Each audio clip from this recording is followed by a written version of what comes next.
Now, to talk about all of these, this week's EU Summit and banking integration as well, I have joining me Arnab Das of Roubini Global Economics. Arnab, thank you very much for your time. Let me start by first asking you, how important is this meeting? We've been through dozens of them in the last couple of years, and I know every meeting has meant that we're taking steps, but they really are only baby steps, right? Yes, I think that's exactly right. So there have been so many of these summits. This is just the last in a series, or the latest, I should say, in a series. It's almost certainly not going to be the last one. And I don't think we're going to have definitive, a definition of any kind about what the roadmap is going to be, how it's going to play out, or what the end game is going to be. And I would go even further and suggest that even if they come up with a fairly well-defined roadmap, as people are calling it, that might not end up being good enough, right? A roadmap is just a way to get from A to B, right? There's no guarantee that once you're on that roadmap that you're going to stay on track. You still have, 17 vehicles of state, if you like, each of them with an independent sovereign government that have different views about what to do. And what's being cobbled together here in that working paper is kind of a technocratic view of what should be done given the political constraints to do what's kind of ideal and optimal to make this currency union viable and durable. And it may even work, but there's going to be a lot of noise along the way, a lot of uncertainty, and some countries are almost certain to fall by the wayside. And what's really concerning is that, this is no longer just about Greece, obviously, right? So a variety of countries are now in distress, but it's becoming more and more mainstream gradually to talk about Euro exits in countries other than Greece. In fact, more so than in Greece, right? So people are talking about this in Italy, maybe just as a way of running against Monti and capitalizing on the political problems he's facing as a technocratic prime minister. But nevertheless, there's that pressure, and there's pressure in the core as well. So even if we have a very good definition, which we doubt that we'll get out of this Eurozone summit, we're still going to have a lot of problem keeping the show on the road once the roadmap is in place. Arnab, given those constraints, given the yield situation, given the Spanish bank situation, what is it that you would like to see emerge as an outcome or a set of outcomes at the end of this week's two-day summit? I think if they do signal that they're ready to go along this kind of general idea of banking union, liability union, which is this idea of Eurobonds or Eurobills, or some variant of it. Various versions have been cooked up in Germany as well. Fiscal integration, political integration. If they're willing to go and put all of those things or some critical mass of them on the table, the markets will take heart, the shorts will be squeezed, there'll be something of a relief rally. All I'm suggesting is that relief rally might not be sustained for very long once this plan comes up against the buffers of political reality. Right? The underlying truth of this kind of fiscal union, that's what all these things boil down to, is that you have to get the voters in practically every country to vote against their own narrow self-interest and in favor of the greater good. And that's quite difficult to do at the best of times, let alone in a crisis, right? In a crisis, heroes think about other people in crises, right? Ordinary people think about themselves, and therefore governments which are elected by ordinary people have to think about their own countries. Now, undoubtedly, and I know how politically difficult this has been, right? We're still waiting for all of the country or member countries to ratify the ESM. Now, I want to move away from how politically difficult this is going to be to one of the issues that you raised, and that is banking integration. From what I read, the two key things that might amount to banking integration are a common bank regulator and, more importantly, a scheme that guarantees bank deposits across the EU. Now, a lot of people in the recent past have drawn a parallel between what went on in the US, let's say in 07-08, when the FDIC came in with that deposit insurance and helped stem a run on banks. There is talk that the EU should do something similar. What, according to you, does banking integration entail?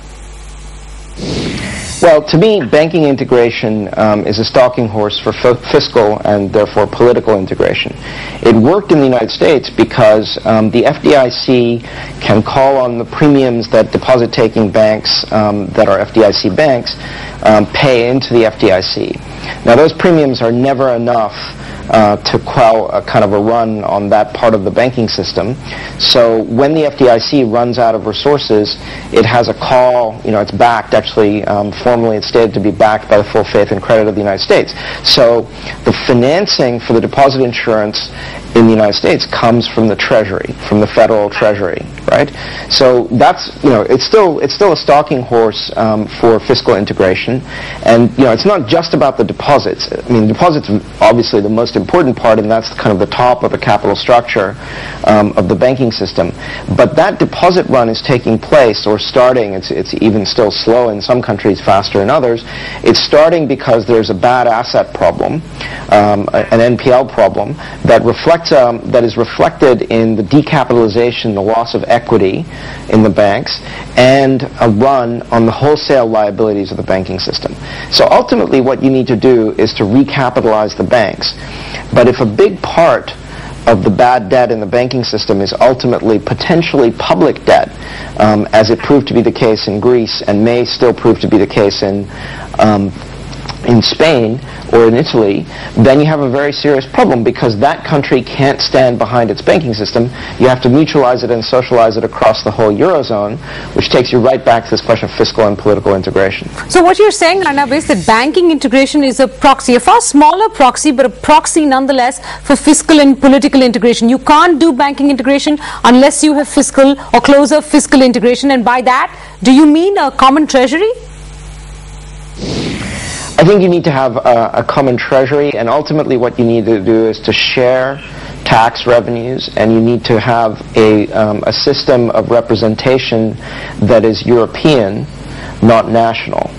Right? So it's going to be hard to have this kind of, bonds are just taxes in the long run, right? And to have taxes without representation, well, that's how we got a breakaway republic in the United States, and that might be how, from Great Britain, and that might be another reason for parts of the Eurozone to break away from each other if people feel that their resources and their hard-earned money and their hard-earned tax payments are being squandered on people in other countries over whom they have no influence or control.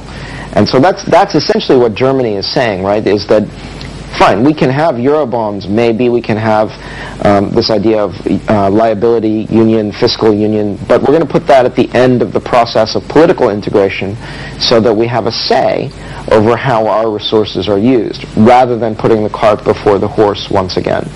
Arnab, how realistic is it to expect that any of this will get done? I mean, I thought banking integration was the first step towards broader integration. You're saying that it's a subset of broader integration, which means that forget this week, this month, or this year. What you're talking about is a 5, 10, 15 years solution. No quick fix is this. Yes, I think that's exactly right. We need to have, as you said, more of these baby steps, and we need to lay out a roadmap to a very clear end game. And then once we've done that and made a commitment, a pre-commitment to this roadmap, we need all 17 member states to stay on it. Any major deviation, even if we get the roadmap, even if we like the direction and we like the end point, the markets take heart from all those things, they need to see more or less sticking to that story, because there are plenty of monetary unions in the world that are fiscal federations, that are political unions, that have lots of instability or that have financial repression as a way of keeping the show on the road and keeping everything together. Right? In Latin America, you have Argentina and Brazil are monetary unions that have a single federal government, that have had periodic blow-ups in their financial system and in their balance of payments because they haven't been able to control state-level regional excesses that have been passed into the banking system and have become a serious banking problem, passed up the chain to the central bank and up to the federal government, resulting either in hyperinflation or sovereign default or both. In India, we have this problem as well, right? I mean, it's quite hard for the federal government to control the fiscal incontinence, if you like, of the states, or even its own fiscal accounts. And the way we deal with it in India has been through financial repression, right? By nationalizing the banking system, by putting government bonds into the banking system under a system of capital controls, and often, you have below inflation negative real interest rates on deposits and on those government bonds. Now, either of those solutions, might in some sense work in that they might keep the Eurozone from blowing up and creating a regional and global catastrophe, but it wouldn't work very well. And it's one thing for Argentina or Brazil or even India to have this incomplete and imperfect way of running a fiscal federation, but for the second largest currency union in the world, which is at risk of a major problem or at best a kind of muddle through, that part of the international system needs to be very stable, needs to function well, needs to be a contributor to regional and global financial stability and economic prosperity. Right? Anything less, we're going to continue to have some amount of financial instability, which is going to complicate the global recovery, which itself is already fragile. All right, so you've tempered all our expectations from that summit later this week. Clearly, we're not expecting any big bang announcements, though who's to say how markets will react. Final question, do you expect Spain's bank bailout will eventually turn into a full-fledged bailout request? We certainly do. It may be not this year, but it will come to pass that Spain will need some sort of bailout. If the sovereign will need some sort of bailout. If they don't, if they keep trying to fudge it, conditions will be that much worse. Right now, we have a Spanish bailout program for the banks, which is flowing through the state budget, indirectly through the state budget, through this FROB that I mentioned, without a program. Right, so what's happened is that they're sort of making it up as they go along. With the three small countries, you had a program with enforcement conditionality, and you had a way of tracking it, whether it was on track or off track. And that way, you were able to make distinctions and differentiation between Greece, which was clearly off track, Portugal, which is still stagnating but is trying and succeeding generally to meet or exceed its performance criteria, and Ireland, which had been doing the best of the three countries. Right, so that allowed for a lot of discrimination. With Spain, you won't really know what's going on, because all we know is that they don't have an official program, and various creditor countries are saying, well, there's a lot of conditionality. Well, we'd have no way of knowing, right? All we can do is wait around every quarter and see what happens to the budget numbers, what happens to the growth numbers, what happens to the banking numbers, and it's all going to look ugly, even uglier than it might otherwise look as a result of that lack of information and clarity. All right, Arnab, thanks very much. That's pretty much all we do, wait around and see. Now we're counting down